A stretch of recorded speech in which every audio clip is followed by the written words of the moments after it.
Dunankulu wesifundazwe KwaZulu-Natal uThami Ntuli uthi akafune inkinga ezithinta imiphumela yokucwaninga kwamabhuku uhulumeni wesifundazwe kanye nakubo uhulumeni basekhaya. Ngesikhathi ethula inkulumo yokuvula isishayamthetho eMgungundlovu KwaZulu-Natal, uNdunankulu uthe kuseqhulwini kuyuqinisekisa ukuthi uhulumeni wesifundazwe ushaya into ecokeme kanti laba bazohudula inyawo bazoyikhotha imbenge yomile.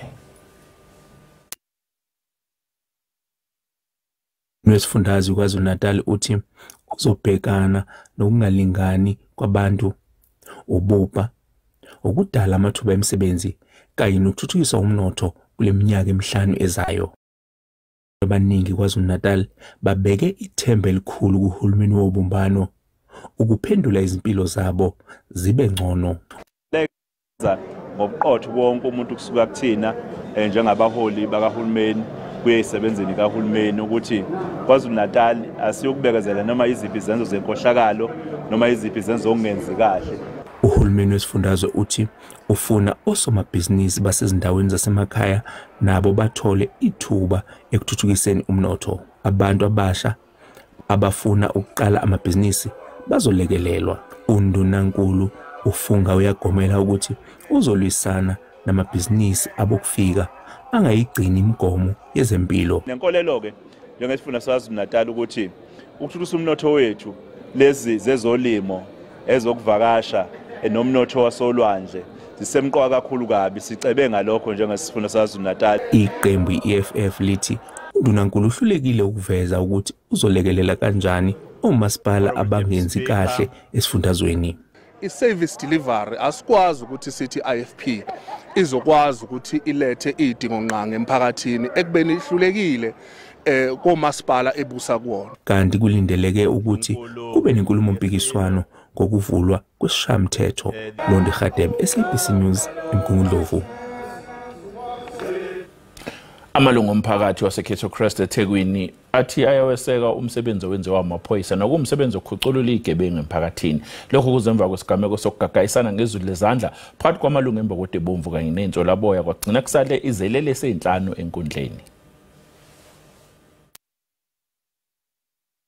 Kusale enkundleni abasolwa abahlanu kule ndawo yaseKhetho Crest ngesikhathi kunokudubulana phakathi kwabo namaphoyisa.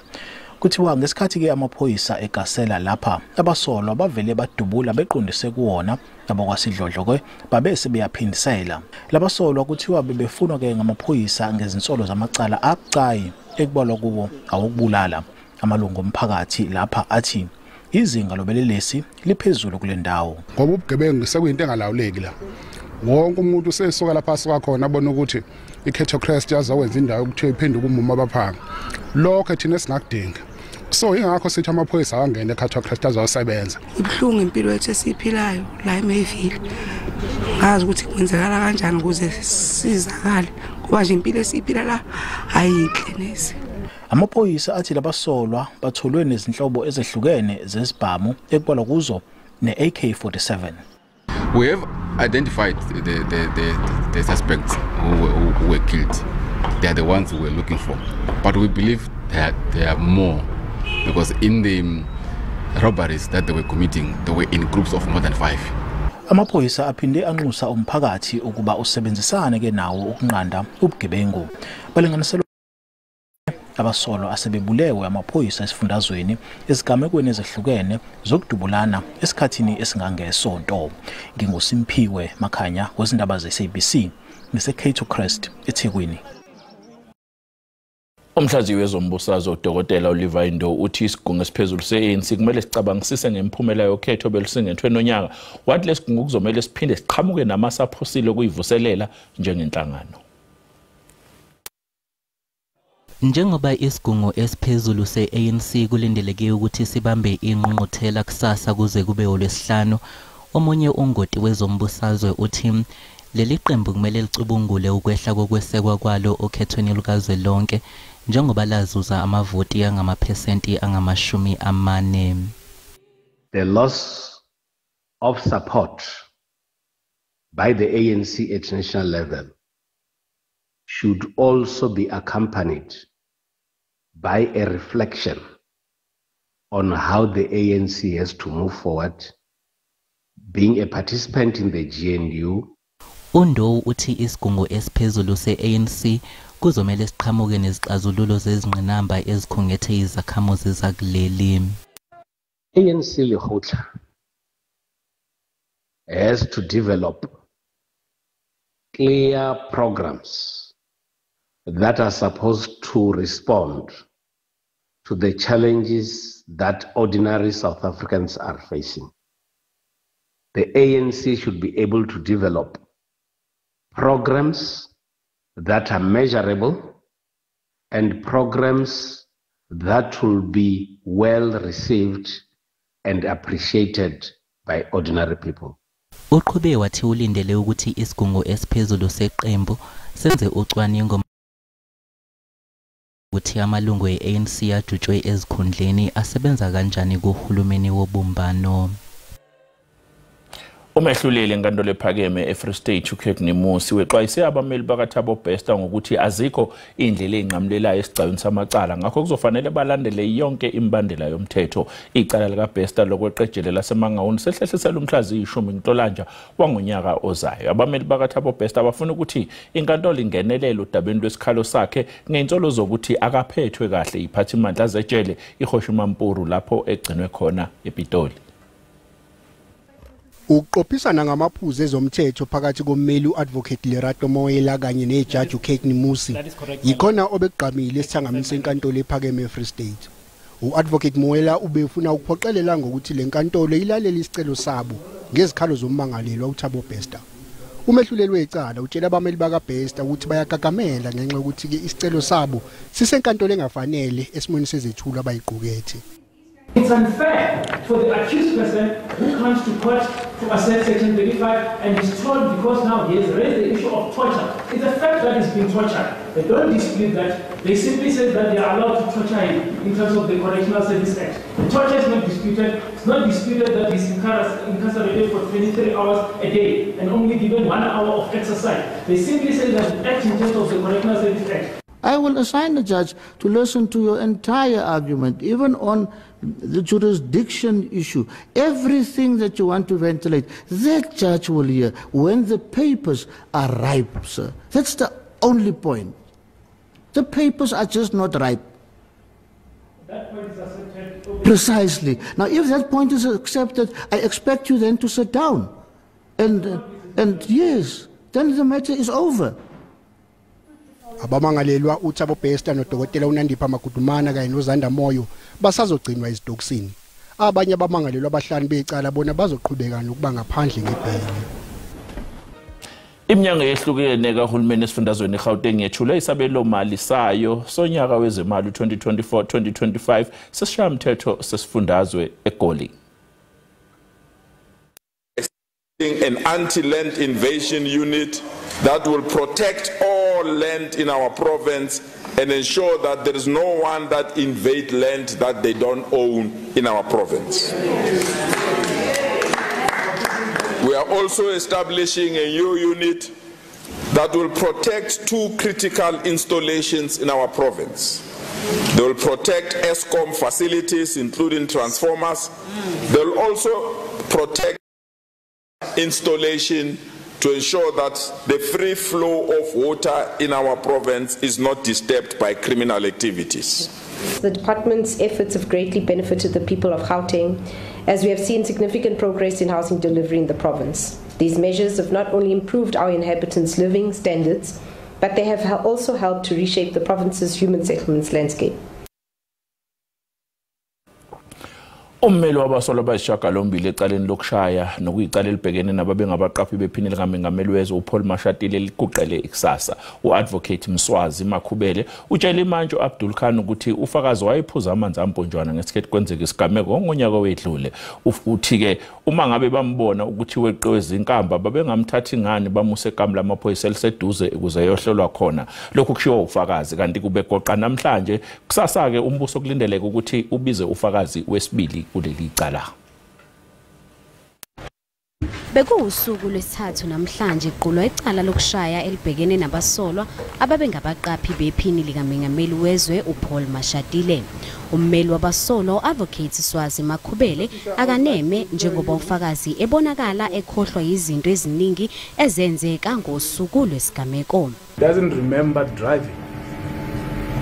He drove a motor vehicle to Pretoria.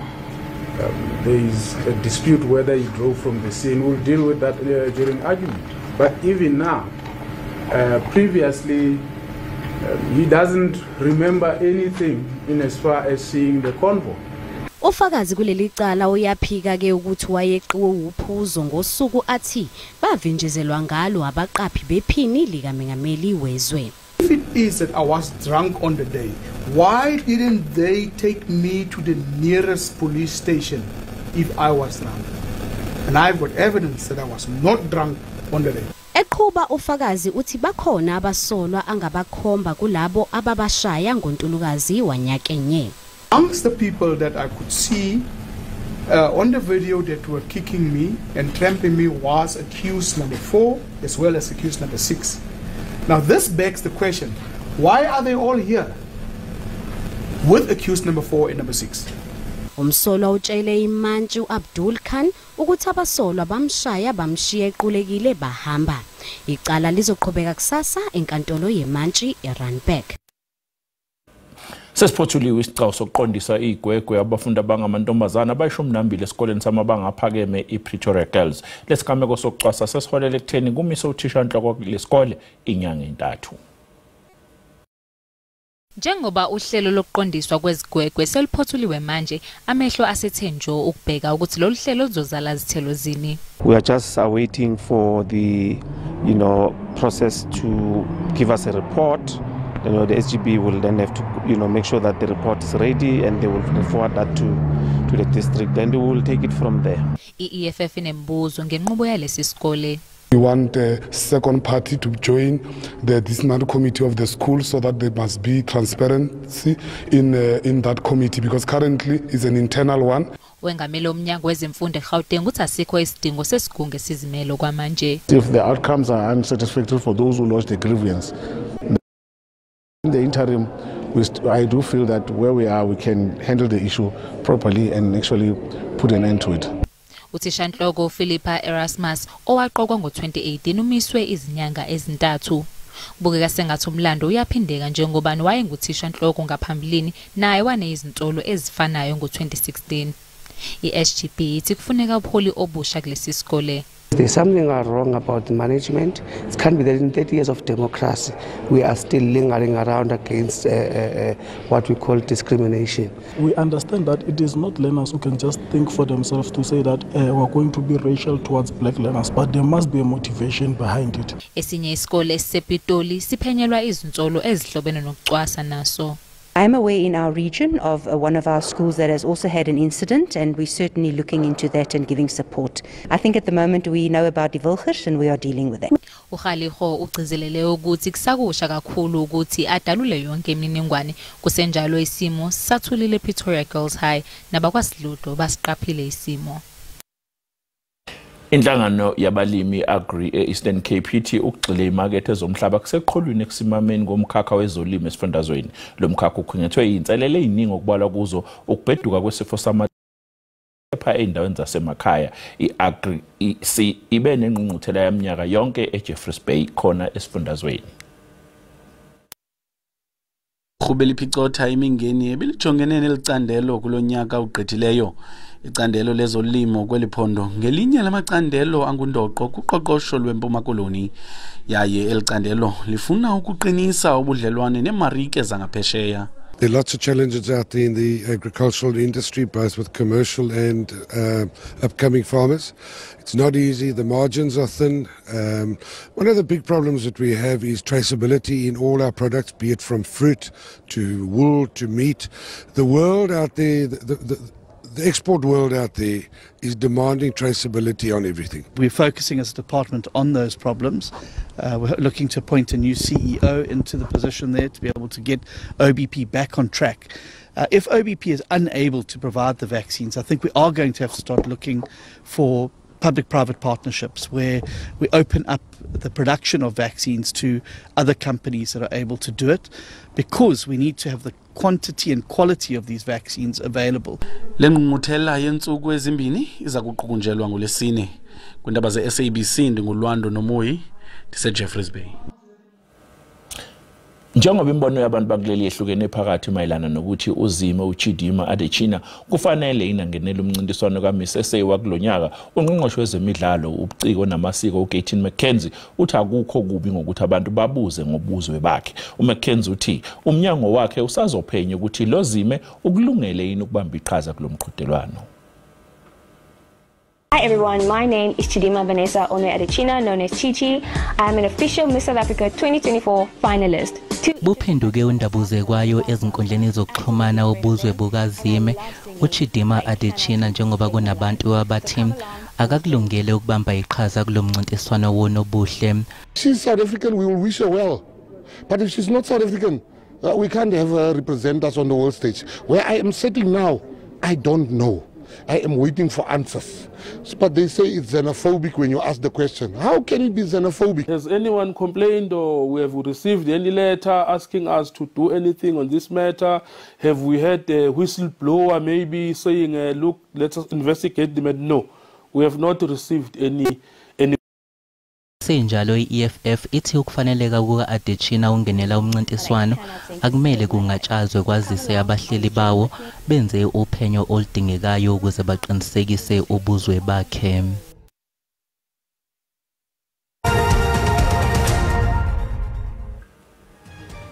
Beluphansi uhwebo lweRand emakethe namhlanje.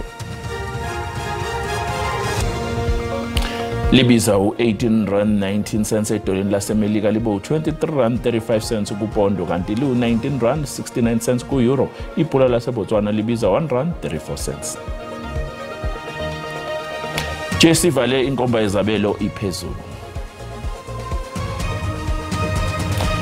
Igolide libiza $2,421 i-ounce, platinum yona ibiza $978 i-ounce, i-oil ongahluziwe ubiza $80.55 umphongolo. Mhlahlo simo sezulu uyalandela emva kwekhefu nomadlamini.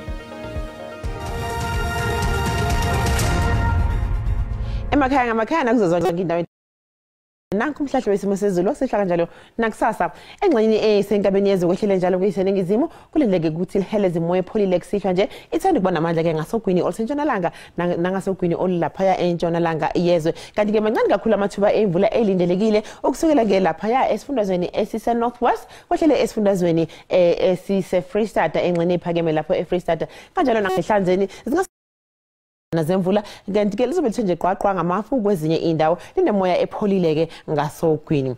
Kulindeleke ukuthi ke libe nezihlambi zemvula enamandla kakhulu ke enkabeni yezwe, sobe sabalela ihlambi zemvula ukela kwezinye ingxenye esinyakatho ntshonalanga yezwe, kanti ngasempumalanga nje qwaqwa ngamafu linemoya ngasogwini entshonalanga yezwe ke azikho imvula elindelekile kusasa. Sixolisa lapha ngemoya namandla kakhulu nezihlambi zemvula ehambisana noduma kwezulu obunomngozi ke lapha kusukela esifundazweni Northern Cape lapha ephakeme eyise Eastern Cape ke sibeka amazinga okushisa ke aphansi kulindele noma ke kulindele ishisandlo elingasebhebhethekisa imililo yoqubula khona ke lapha engxenye ese Northwest kwehlele esifundazweni esise Northern Cape. Amazinga okushisa aphansi kulindele ukuthi libande kakhulu eBethlehem -1 degrees Celsius, kwehlele njalo lapha engxenye ezise Sutherland kanjalo ngase Calvinia lizobanda kakhulu izulu kulezo engxenye. Kusasa kulindele ukuthi lithi nje ukufudumala ngasogwini olusempumalanga yezwe KwaZulu Natal ukuthi ke lapha eFreestata lithi nje ukuphola lizobe lipholile futhi ke engxenye ezilapha ehlanzeni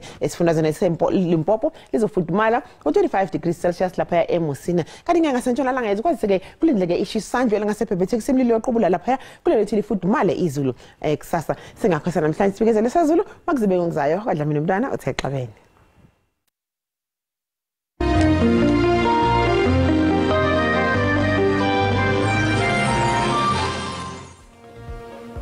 Mbukele sibeka lapha ezihora lesikhombisa kusasa bakhono zakwethu neindaba zesixhosa usale kahle.